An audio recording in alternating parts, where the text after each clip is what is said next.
A woman in a bright turquoise floral shawl hands my father to me in a navy blue gift bag, like we're at some absurdist birthday party. There's even a little card scotch taped to the brown plastic box inside the bag. Here it is. He is, she says. The remains. His remains. I'm sorry, I never know what to say, how to refer to this. That's okay, I think. That makes two of us. Well, three, probably.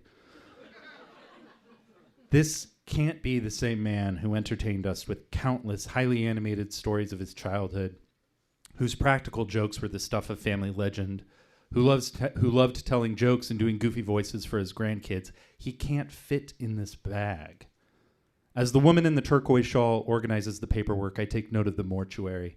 It seems displaced in time, like half a dozen interior designers from across the past century designed it by committee, and nobody could agree. Against the wall sits a worn, brown floral sofa that I swear once belonged to every grandparent that ever lived. Even from across the room, I know exactly how that sofa will smell and feel. Coarse and musty, but strangely comforting. Behind me is the chapel full of folding chairs facing the far wall, while the doors along the side wall of the room are propped open. I wonder, are they airing it out? I know the beshawled woman introduced herself when I came in, but her name made no impression. I cannot bring her into focus. She's a vaguely 1987 shaped mass of Japanese flowers and cranes, capped by unruly, coarse auburn hair. But for all these details, she might as well be invisible. Her face fades into the sea of hair, silk, and shoulder pads. My attention is settling on my dad and his little gift bag. I wonder if this is how her days go, an invisible distributor of grief. I suddenly feel a wave of empathy towards her. Does she have a family, friends? Who has she lost? She seems kind. I will never know her name. The out-of-focus woman in the decorative shawl goes over some formalities. He's heavier than he looks, she says. I look at the gift bag. So you should hold the bag from the bottom so it doesn't, I picture an explosion of ashes at my feet as I make my way through the parking lot. Yes, I think I've shopped at Trader Joe's before. I pick up the bag, placing my hand under it and hold it to my chest. Tears well in my eyes. I muster a thank you to the person-shaped blob in the floral shawl who I will never know, step out into the baking July heat and into the simmering parking lot. I had spent the last 2 months caring for my dad, carrying him through the house, lifting him from his bed to his walker, later his wheelchair, his recliner, the bathroom, the shower. It had struck me how heavy he was despite his frail frame. Lifting him day after day was some of the most physically demanding work of my life. Now he's so light by comparison. The closest thing I could compare it to would be a gallon of milk. Carrying him to the car in his little blue gift bag, I feel like the world's loneliest pallbearer. As I drive home with my dad's ashes buckled into the passenger seat, yes, I fastened the buckle. No, I don't know why. I start to wonder what stories people will tell about him at his celebration of life. My dad was a wonderful storyteller, and some of his best stories, which became our family's favorites, were about his mom. She outlived all my other grandparents, as though her steady diet of martinis and cocktail olives had pickled her body, preserving her ability to offer petty abuses to her family. She was the kind of woman who picked favorite grandchildren and let the least favorites know, whose will was full of scribbled margin notes. So-and-so is out of the will because they don't call me enough. Such and such is out of the will because they call too often. And so on. For Christmas one year, she got me a nice camera. I didn't write her a thank you note fast enough, so for my birthday, just 1 week later, she got me a roll of exposed film. We were at an Italian restaurant in the late 90s, and my mom ordered chicken fettuccine without the fettuccine. My grandma eyed her over the rim of her martini glass. Why no pasta, she slurred. Well, I'm on the Atkins diet, my mom explained. You don't eat carbs or pasta, it's supposed to help you lose weight.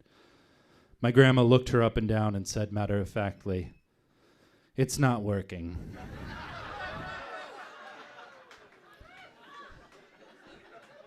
At another Italian restaurant, she announced to the room, "I don't know why anyone would take Viagra. Who wants a 4-hour stiffy? Not me."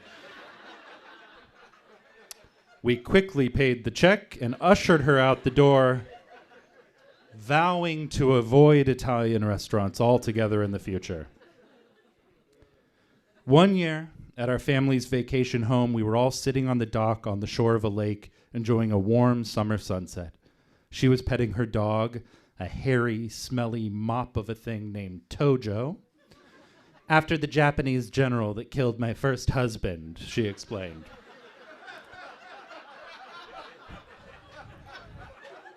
Petting the mop lovingly. I'm still not certain she didn't find a way to summon the general's spirit into that dog through sheer vitriol. Sitting on the dock, she took a sip of her vodka and then casually told her children and grandchildren, unprompted, "Last January, I came out here and looked down at the water and wondered how much effort it would take to hold myself under until I didn't come back up." A moment as we all took in this information, silently deciding the bravest of the family who would be the first to console her. Before we could offer a comforting word, she continued, "But then I looked back and saw Tojo bouncing through the snow and realized, well, at least someone would miss me." She took a long slug from her pint of vodka as she eyed her family with contempt. Shortly before she died, she told us about how her best friend at her assisted living facility died. Her account? Susan came down to dinner at 5 o'clock. They serve dinner at 5. It's ridiculous. Susan came down and started saying something like, so I said, "Susan, nobody can understand you." And she said, and I said, "Susan, you've had a stroke. Nobody understands you. Go upstairs and go to bed." So she did, and the next morning she was dead.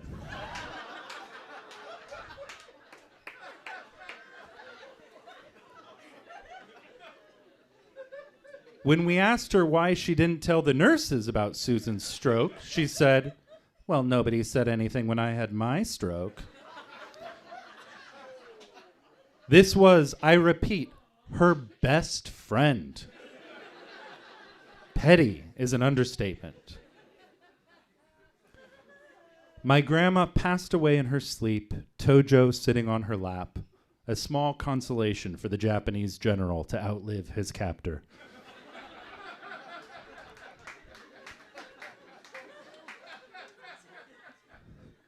After her death, our family gathered to tell stories of her terror in loving, reverential tones, spiked with laughter.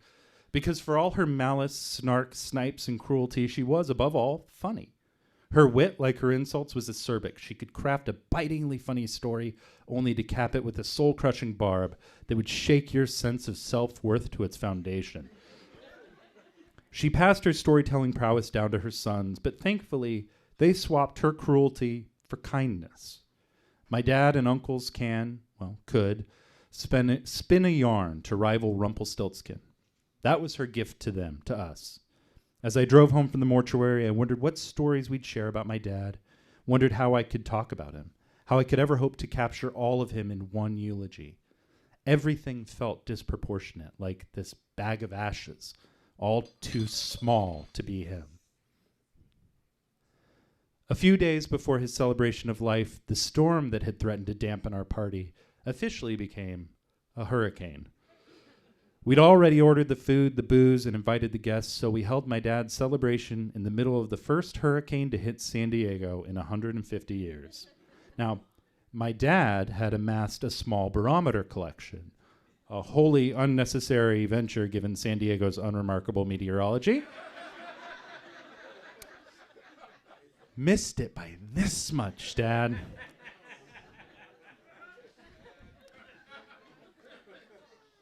Now we gathered on a dark and stormy night, afternoon, really, to tell stories about a man who loved to tell stories and who had a collection of instruments to measure dark and stormy nights, or afternoons. As the rain and wind hammered the windows, nearly 200 family and friends gathered to eat, drink, and toast to my dad. Wind howled outside as we shared stories and told his favorite jokes, including the first PG-13 joke he ever taught me. It goes like this. I'm a little teapot, short and stout. Here is my handle, here is... I'm a little teapot, short and stout. Here is my handle, here... Oh, fuck, I'm a sugar bowl.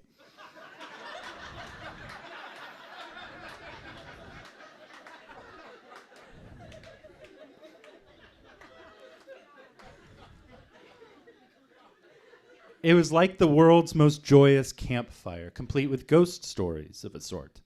Now, I believe in ghosts, the supernatural, the other side, whatever you might want to call it. I can think of at least a half a dozen times in my life where I've had a brush with something that did not seem tethered to this plane of existence. My dad occasionally took advantage of that. We'd scare each other on midnight walks through the woods in the Pacific Northwest, or he'd plot with neighbors to appear silhouetted in the windows if we were watching a scary movie. In the summer of 1999, at 16 years old, some friends and I went to opening weekend of the Blair Witch Project, back when everyone thought it was real. The film ends with an iconic image. The Blair Witch has captured two of our hikers. The final hiker makes her way to the basement, where the camera lifts to reveal one of the friends standing in the corner facing the wall. The woman holding the camera screams in panic before something causes her to drop the camera, and the screen goes to black. My friends and I left the theater that night thinking that this was, in essence, a terrifying documentary. As we piled into my beat-up Volkswagen van, I called my dad from my chunky Nokia cell phone. Dad, the movie just let out. I'm dropping my friends off and then coming home, but could you make sure to leave the lights on? Sure, no problem, he says cheerily. I drop my friends off and head home. I pull up and my stomach drops. The front door is wide open. And every light, including the porch light, is off. I step inside. Dad? I try the lamp next to the door. Nothing. Dad, this isn't funny. Dad? My bedroom is on the other end of the house, but it's a straight shot from the front door. I book it and slam my door. Of course, the lights don't work in my room either. Full of teenage rage, but also not insubstantial amount of fear, I yell through the door, Dad, I know it's you! Dad, come out! Turn on the lights, Dad! No response. I look around my room, my eyes adjusting to the darkness, when I see something. There in the dark, standing in the corner of my room, a large figure, his back to me. I scream at him. Dad, I know it's you! Stop it! No response. I panic. The Blair Witch has me.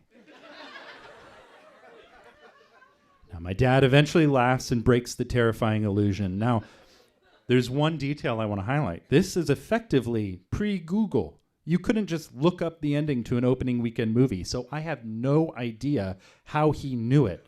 And for the rest of his life, he would feign ignorance whenever I told this story. He knew how to commit to a bit. I wouldn't be surprised if the flickering lights that have manifested in our home since he died are not only due to faulty mid-century wiring. Now, telling that story about my dad and dozens others in the middle of a raging hurricane, I'm struck by the way that these funny, ridiculous, embarrassing stories can bring the people we love back into the room for a moment. It's a way to summon them, like a little seance. Picking my dad up from the mortuary, he felt so small, so much less than what he was in life. And as the storm raged on, I realized that what my dad really was to me, what can't be captured by a few pounds of ashes, was stories. More than that, a storyteller. A gift he got from his mom, and a gift he bestowed upon me. From my grandma to my dad to me. We have learned to transmute pain and joy into laughter, our own straw into gold, our version of Rumpelstiltskin. I get to talk about him, about his mom, about our family, about us. What a gift. It even came with a navy blue gift bag. All right, give it up for AJ Knox.